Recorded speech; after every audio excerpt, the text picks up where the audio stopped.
Welcome to the Daily Horror Habit Podcast. I'm your host, Jay Krieger, bringing you daily reviews of current and classic horror movies for your twisted pleasure. Be aware that these reviews and discussions may include spoilers. And as always, I hope you enjoy. After their first visit, Call the army. They're here. Who? Them? you thought they were destroyed. But they returned. And they're getting bigger. After the second encounter, you thought the fuzzy devils were dead. But you were wrong. You're not as smart as you think you are. The critters are back. They've just rolled into the big city Oh, safe at home. in search of new neighbors. They're aliens. Aliens in the base. You have to believe her. They're big, they're huge. And they're never late for dinner. We don't have a gun up here or anything like that. How about a meat cleaver? What is eating him?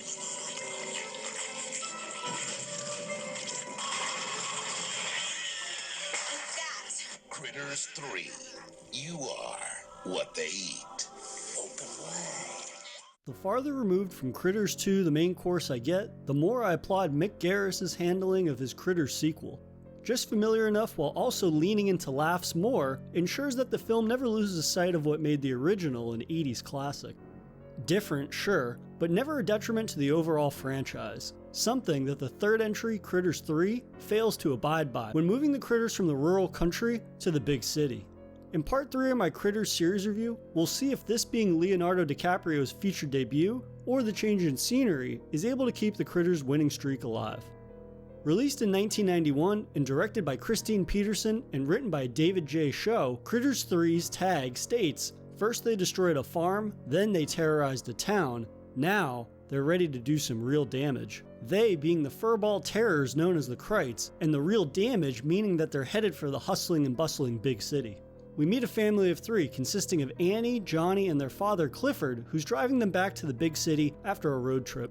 A sudden flat tire forces them to pull over at a campsite so Clifford can change the tire while his kids stretch their legs.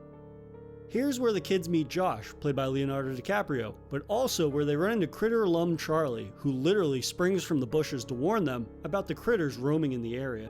While the kids dismiss his warnings as nonsense, Annie, Johnny, and Clifford get back into the truck to continue home, but they unknowingly now are transporting critter eggs that have been laid on the bottom of their truck. This gives the Krites a free ride to the family's apartment building, which is ripe for an extraterrestrial infestation. Considering Critters 2 the main course capitalized on being a sequel and delivered a bigger film, I was anticipating seeing the types of carnage the critters could unleash on an entire city.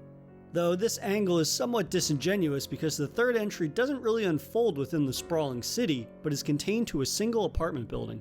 To be clear, I'm totally in favor of the smaller, more claustrophobic setting, as I'm a fan not only of apartment horror, but also I'm a realist, in that this is the sequel to a film that bombed. The idea that this film, and its, at the time, relatively inexperienced lead director, could truly capitalize on the full-scale chaos that the critters could unleash on a city, sounds more like a pipe dream than a reality, given the film's limited budget. So, how does Peterson capitalize on the film's smaller, isolated scale? Well, the answer is unfortunately not very well. But before going down the list of the reasons why Critters 3 is the weakest entry in the franchise so far, let's highlight its only real positive. The Chiodo brothers are back and doing what they do best, bringing the critters to life. Once again, the critters have continuously improved puppetry that allows them to move and interact in a way that feels organic to their furball alien nature. Honestly, it's shocking how well they hold up. They never seem like a cheap or ugly examples of puppets from a bygone era of filmmaking, like some 80s B-movies do. But the critters themselves aren't just pretty to look at, but have the articulation to truly sell them as the killer furballs that they are. Whether it's they're feasting on an unsuspecting janitor with crimson blood glinting off their teeth, or a gang of them cornering would-be victims within the tight confines of the apartment hallways, the critters are very much here to play in a big, bloody, memorable way. Had the Chiodo brothers not returned to wrangle the reins of the Krites, Critters 3 would have almost no redeeming value. And now for a brief intermission. If you've been enjoying this episode of Daily Horror Habit, please take a moment to subscribe to the show on your preferred streaming platform or leave us a review on iTunes. And thank you for your continued support, and I hope you enjoy the remainder of today's horrifying episode, as the main issue with the film is that it's dreadfully boring. Let's begin with the story. I can understand leaving behind Grover's Bend and Brad Brown, but to do so requires a new cast and setting that is equally interesting, or at the very least, entertaining. None of that is found in Critters 3. There's a subplot where Annie and Johnny are grappling with the loss of their mother, which causes a rift between the kids and their father, but it's barely referenced, so there's little emotional investment gained from this inclusion. Had it been completely removed, nothing would be gained or lost from the film. The second subplot of the film reveals that Leonardo's character Josh's stepfather owns the apartment building and is essentially forcing residents out so he can profit off the building. His character is so over the top that it feels very reminiscent, again, of an 80s supervillain. It makes the film feel as if it were set a decade before it actually is. His character largely services a handful of pretty cringy jokes and character interactions that make me roll my eyes in a way that Critters hadn't until this point. This makes it so that way the film completely avoids the mantra of so bad it's good, and it is just plain bad. Critters 3 also includes one of my biggest pet peeves, and that's the use of egregious flashbacks to catch up viewers on the previous two films, which, from a storytelling standpoint, I understand the idea behind it, but it's an 80s stylistic choice that feels at odds with Critters 3 being released in 1991, which furthermore makes the film feel much more dated than it actually is. Also, this particular flashback just goes on for far too long, further giving it the feeling of serving largely as padding. Because let's be honest, the Critters narrative has never been all that complex, and considering this is a new cast and setting, there's no real need to be caught up on the history of the series.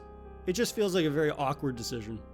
While the new protagonist Annie, played by Amy Brooks, is perfectly serviceable, there isn't much to her character other than having a conflict with her father. While Brad Brown was, on the surface, very much the prototypical 80s kid protagonist, his propensity for getting himself into trouble and crafting explosives did at least provide some unique qualities to his character. I'd say Leonardo DiCaprio probably gives the most memorable performance, but then again, he's just a 16-year-old reacting to monsters eating people, so it's not as if the bar was set incredibly high to begin with. To be fair to the actors, this lack of compelling characters is probably mostly due to the original film having a stronger script that is not only more playful, but is able to effortlessly weave between horror and humor at a moment's notice. While Critters 3 does often have laughs on the brain, it's usually to a detriment. For example, while the critters look better than they ever have, the humor dictates their actions, which makes for some cringeworthy moments. Given this is the third entry in a series, you would think the film would steer in a new or exciting direction, rather than what we ended up receiving. There's a lengthy scene involving the critters destroying yet another kitchen, but this time, one of them eats from a pot of beans, which results in it farting excessively. And then another one drinks soap and begins to burp excessively. Now, I'm not the most mature guy out there when it comes to humor, but this juvenile sense of humor that the original largely did not have is pretty embarrassing to watch unfold, to be honest. It results in Critters not doing a whole lot that is actually interesting or new in terms of their abilities, which feels like a missed opportunity as a whole. My last gripe with the film is the almost complete omission of Charlie's character. While he appears for a few minutes in the beginning of the film, he then disappears, only to reappear for the final 15 minutes or so of the movie. Given his character's evolution from the town drunk to intergalactic bounty hunter, it's a shame they chose to make him an auxiliary character rather than the focus of the film. And while I know that he appears in the next film in the franchise, Critters 4, I just hope that he plays a larger role in the sequel's narrative. Critters 3 so far has been my least favorite entry in the series. Despite it smartly avoiding a Jason Takes Manhattan error of attempting to capture the scale of the big city on a limited budget, it fails to do much with its more contained apartment horror angle. Fill that apartment with boilerplate characters and narrative devices, and there's little reason to look up from your phone other than to occasionally see the Kyoto brothers' fantastic puppetry at work. Now, I wouldn't be surprised if the quality of Critters 3 had something to do not only with its limited budget, but also the fact that the third and fourth sequel were written and then filmed back to back. Making films from a point of convenience and cost cutting doesn't exactly fill me with a great deal of confidence, but I'm interested to see if the new space setting will help or hurt the next installment, Critters 4.